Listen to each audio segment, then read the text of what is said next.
சர்வதேச நாணய நிதியத்தின் ஆசிய பசிபிக் திணைக்களத்தின் பிரதி பணிப்பாளர் சொனாலி ஜெயண்ட் சந்திரா மற்றும் இலங்கைக்கான தூதுக்குழுவின் தலைவர் எவன் பபஜோஜ் உள்ளிட்ட பிரதிநிதிகள் குழுவினர் கடந்த 24ஆம் திகதி முதல் இலங்கைக்கான விஜயத்தை மேற்கொண்டிருந்தனர்.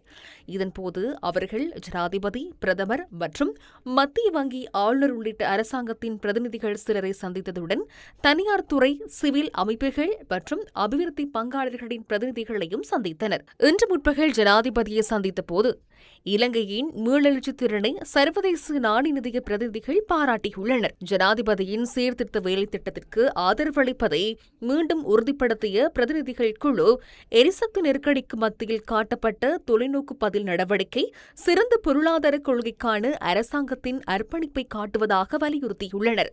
அரசாங்கம் பொருளாதாரத்தை கையாளும் விதம் சர்வதேச நாணய நிதியத்தின் பெரும் பாராட்டை பெற்றுள்ளதாக ஜனாதிபதி ஊடகப் பிரிவு தெரிவித்துள்ளது. சர்வதேச நாணய நிதியத்தின் ஆதரவை பெறும் ஏனைய பல நாடுகளை விட இலங்கை அதிக முன்னேற்றத்தை அடைந்துள்ளதாகவும் அவர்கள் சுட்டிக்காட்டியுள்ளனர். தொடர்ச்சியான வெளிப்புற அதிர்ச்சிகளுக்கு மத்தியிலும் பேரண்ட பொருளாதார ஸ்திரத்தன்மையை பேணுவதற்கும் சீர்திருத்த திட்டங்களுக்காக தீவிரமாக அர்ப்பணிப்புடன் இருப்பதற்கும் தூதுக்குழுவினர் அரசாங்கத்திற்கு தங்களது பாராட்டுகளை தெரிவித்ததாக ஜனாதிபதி ஊடகப் பிரிவு தெரிவித்துள்ளது.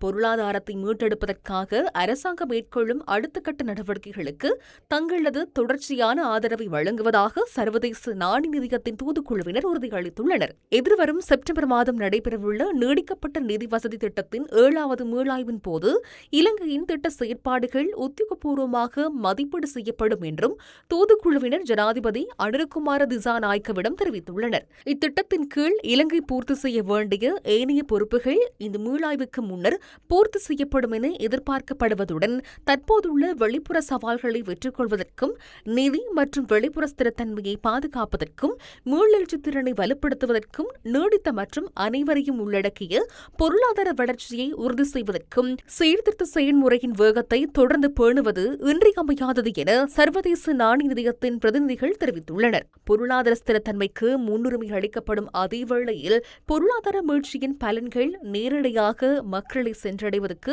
வழிவகுப்பதே அரசாங்கத்தின் இறுதி நோக்கம் என ஜனாதிபதி இங்கு வலியுறுத்தியுள்ளார். பொருளாதார வளர்ச்சியை மக்களின் வாழ்வாதாரம் மற்றும் வாழ்க்கை தரத்தில் குறிப்பிடத்தக்க முன்னேற்றமாக மாற்றுவதற்கு அனைத்து முயற்சிகளும் எடுக்கப்படும் எனவும் ஜனாதிபதி மேலும் கூறியுள்ளார். அமெரிக்காவின் வரி விதிப்பு, டிட்வா சூறாவளியினால் ஏற்பட்ட அழிவுகள் மற்றும் மத்திய கிழக்கு பிராந்தியத்தில் நிலவும் யுத்த சூழ்நிலை உள்ளிட்ட வெளிப்புற அதிர்ச்சிகளால் தடைகளும் தாமதங்களும் ஏற்பட்டதாக ஜனாதிபதி சுட்டிக்காட்டினார். எனினும் பேரண்ட பொருளாதாரம் மற்றும் சமூக ஸ்திரத்தன்மையை பாதுகாப்பதற்கு அரசாங்கம் உடனடியாக நடவடிக்கை மேற்கொண்டதாகவும் ஜனாதிபதி குறிப்பிட்டுள்ளார். நீடிக்கப்பட்ட கடன் வசதி திட்டத்தின் கீழ் மேலும் ஒரு வருடத்திற்கும் குறைவான காலமே எஞ்சியுள்ள நிலையில் இத்திட்டத்தை வெற்றிகரமாக நிறைவு செய்வதில் அரசாங்கம் தொடர்ந்தும் கவனம் செலுத்தி வருவதாகவும் பொருளாதார வளர்ச்சி மற்றும் ஸ்திரத்தன்மையின் பலன்கள் அனைத்து பிரஜைகளையும் சென்றடைவதையும் உறுதி செய்வதற்கு தேவையான நடவடிக்கைகள் எடுக்கப்படும் எனவும் ஜனாதிபதி வலியுறுத்தியுள்ளார். இதேவேளை சர்வதேச நாணய நிதியத்தின் பிரதிநிதிகள் குழு பிரதமர் கலாநிதி ஹரிணி அமரசூரியவையும் சந்தித்து கலந்துரையாடியது. இலங்கை அடைந்துள்ள பொருளாதார முன்னேற்றம், நாட்டின் பணவீக்கம் கணிசமாக குறைந்துள்ளமை மற்றும் பொருளாதார ஸ்திரத்தன்மை ஆகியவற்றை அவர்கள் இதன்போது பாராட்டியுள்ளனர்.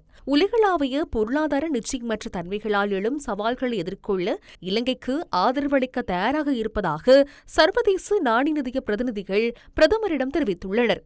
இலங்கை விஜயத்தை நிறைவு செய்து சர்வதேச நாணய நிதியத்தின் தூதுக்குழு தலைவர் எவன் பபஜோஜோ அறிக்கை ஒன்றை விடுத்துள்ளார். இலங்கை பூர்த்தி செய்ய வேண்டிய சில முக்கிய விடயங்கள் இதில் குறிப்பிடப்பட்டுள்ளன.